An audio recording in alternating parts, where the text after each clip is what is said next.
नमस्कार विद्यार्थी मित्रांनो, स्वागत आहे तुमच्या श्रेयफ्लेक्स यूट्यूब चॅनलवरती. तर तुम्ही थंबनेल बघितला असेल मित्रांनो, की हा व्हिडिओ टॉपिक कोणत्या टॉपिकशी रिलेटेड आहे. तर काही दिवसात तुमचे बोर्डचे पेपर होणार आहे. मराठी 10वी बोर्ड जे की मार्चमध्ये होतात नेहमी 2024साठी होणार आहे. आणि मी तुमच्यासाठी एक पेपर आणला आहे जे की मोस्ट एक्सपेक्टेड क्वेश्चन येणार आहे.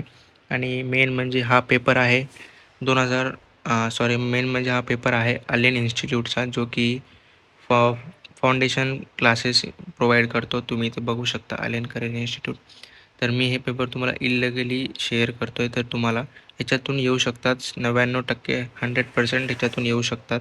तर तुम्हाला हे खात्री करून घ्यायची आहे. आणि 100% ह्याच्यातून क्वेश्चन रिपीट होतात म्हणजे होतातच. तर तुम्हाला मी हे PDF तर प्रोव्हाइड नाही करू शकणार, पण तुम्ही इथून स्क्रीनशॉट काढून तुम्ही प्रॅक्टिस करू शकता. तर सगळ्यात आधी इथं बघू शकता तुम्ही टायमिंग दिलेला आहे आणि तुम्ही डेट पण बघू शकता जर तुम्हाला खात्री करून घेण्यासाठी. तर उत्तराच्या आधारे सूचनेनुसार कृती करा. तर तुम्हाला इथे एक पॅसेज दिला जाईल, मग त्याच्याखाली तुम्हाला कृती पूर्ण करायची आहे. त्याच्यानंतर एक असते आकृती पूर्ण करा, जे की तुम्हाला पॅसेजमध्ये बघून खाली लिहायचं आहे, जे की 2 मार्काचा असणार आहे. तक्ता पूर्ण करा. त्यानंतर 2 स्वमत आहे. तुम्ही कधी कोणत्या गोष्टीची वाट पाहिली आहे का? तो अनुभव रेखाटा म्हणे. तर 3 मार्काचा हा स्वमत क्वेश्चन राहणार आहे. त्याच्यानंतर प्रश्न 1 उताराच्या आधारे सूचनेनुसार कृती करा. हे 2 मार्काचं राहणार आहे. ह्याच्यामध्ये पण सेम टू सेम पॅसेज राहील मित्रांनो.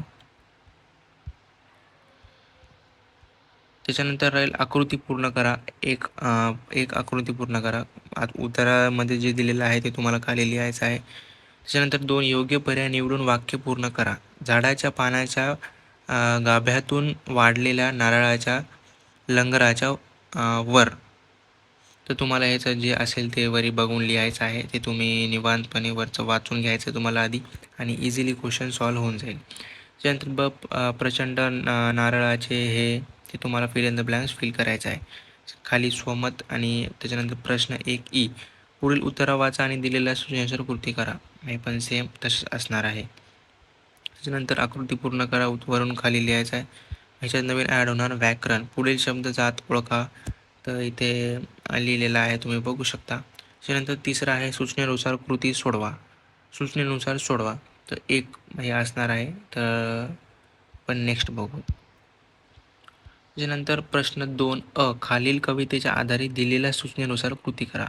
ते हे कविते तुम्हाला दिलेले आहे, त्याच्या अनुसार तुम्हाला कृती खाली सोडवायची आहे. आणि 1 नंबर राहणार आहे खालील गोष्टीवरून कोणतीही दक्षता घ्यावी ते लिहा. कोणती दक्षता घ्यावी ते लिहा. ते 2 मार्काचं राहणार आहे. त्याच्यानंतर 2 आकृती पूर्ण करा. त्याच्यानंतर खाली तुम्ही बघू शकता. त्याच्यानंतर खालील कोणत्याही एका कवितेचे रसग्रहण करावे. तर हे 4 मार्काचं राहणार आहे. तुम्हाला कोणत्याही एका ह्याचं रसग्रहण करणार म्हणजे करावं लागणार आहे. तर तुम्ही जो तुम्ही टॉपिक निवडसाल, इझी टॉपिक निवडसाल, तर तुम्हाला इझी होईल. तर प्रश्न राहील प्रस्तुत कवितेचे कवी कवयित्री. तर हे तुम्हाला जसं इंग्लिशमध्ये ॲप्रिसिएशन कसं असतं, हे सेम टू सेम मराठीमध्ये असं हे दिलेलं आहे. प्रश्न 3 खालीलपैकी कोणत्याही 2 कृती सोडवा. हे प्रश्न 6 मार्काचा असणार आहे. आणि ह्याच्यात म्हणजे 2 तुम्हाला सोडायचं आहे, म्हणजे एक क्वेश्चन 3 मार्काचा असणार. तर तुम्ही हे स्क्रीनशॉट काढून प्रॅक्टिस करू शकता. त्याच्यानंतर प्रश्न 4 असणार आहे व्याकरण घटकांवर आधारित कृती. तर पहिला आहे समास. खालील तक्ता पूर्ण करा. 2 मार्काचा राहणार आहे. खालीलपैकी कोणत्याही एका उदाहरण देऊन त्याची व्याख्या सांगा. 2 मार्काचं राहणार आहे. त्याच्यानंतर शब्दसंबंधी वाक्यप्रचार 2-2 मार्काचे. भाषा सौंदर्य, शब्दसंपत्ती. तुम्हाला हे बघून घ्यायचं आहे आणि तुम्ही प्रॅक्टिस करू शकता. आणि मी मित्रांनो बार सांगतो आहे की पेपरमधला हे येणारच 100%. एक तर निबंध रिपीट होईल, नाही तर सेम टू सेम पॅसेज येईल, सेम टू सेम कविता येईल. पण मित्रांनो क्वेश्चन रिपीट होणार म्हणजे होणारच. 3 आहे खालील वाक्याचा काळ ओळखा. हे 1 मार्काचं राहणार आहे. विरुद्धार्थी शब्द लिहायचा आहे. मग खाली 5-6 तुम्ही बघू शकता. अचूक शब्द ओळखा. 1 मार्काचं राहणार. खालील वाक्य लेखनियमानुसार लिहा. तुम्हाला हे खालील लिहायचं आहे. खालील पारिभाषिक शब्दांचा मराठी अर्थ लिहा. तर हे इंडक्स आणि हॉनरेबल तर तुम्हाला दिलेलं आहे, त्याच्यामध्ये तुम्ही मराठीमध्ये करू शकता. खालील कृती सोडवा हे मेन असणार आहे मित्रांनो 6 मार्काचं. प्रश्न 5 पत्रलेखन. तर तुम्ही किंवा मधले क्वेश्चन बघत जा मित्रांनो, जे की इझी असतील, म्हणजे इझी असणार खूप. तर तुम्ही बघू शकता, तुम्हाला एक टॉपिक निवडायचा आणि त्याच्यावर तुम्हाला पत्रलेखन करायचे आहे. जर तुम्हाला पत्रलेखन करता येत नसेल तर यूट्यूबवर खूप सारे व्हिडिओज आहेत सेम टू सेम पत्रलेखन कसं करायचं बोर्डच्या परीक्षेत 10वीसाठी.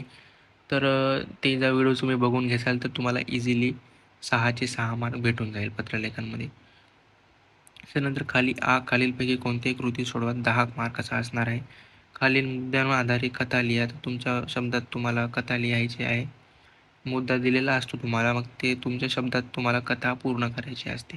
त्यानंतर ई आहे लेखन कौशल्य. खालील विषयांवर 100 ते 120 शब्दात निबंध लिहा. तर मित्रांनो, हा सगळ्यात महत्त्वाचा आणि जास्त मार्काचा 8 मार्काचा हे ई सेक्शन असणार आहे. वृक्षाचे आत्मकथन, आजची भारतीय स्त्री, त्यानंतर चांदण्या रात्रीची सहल. हे तुम्हाला टॉपिक एक निवडायचा आहे आणि याच्या तिन्हीमधून तुम्ही एक प्रॅक्टिस करून जाऊ शकता. म्हणजे तुम्हाला आता वेळ आहे तर तुम्हाला हे तिन्ही प्रॅक्टिस करून जायचं आहे. तर मित्रांनो, असा होता पेपर पॅटर्न आणि पेपर पॅटर्न पण तुम्हाला समजलं आणि मोस्ट एक्सपेक्टेड क्वेश्चन पण तुम्हाला कळाले. तर मित्रांनो, ह्याच्यातून येऊ शकतात, तर तुम्हाला हे लक्ष द्यायचे आहे.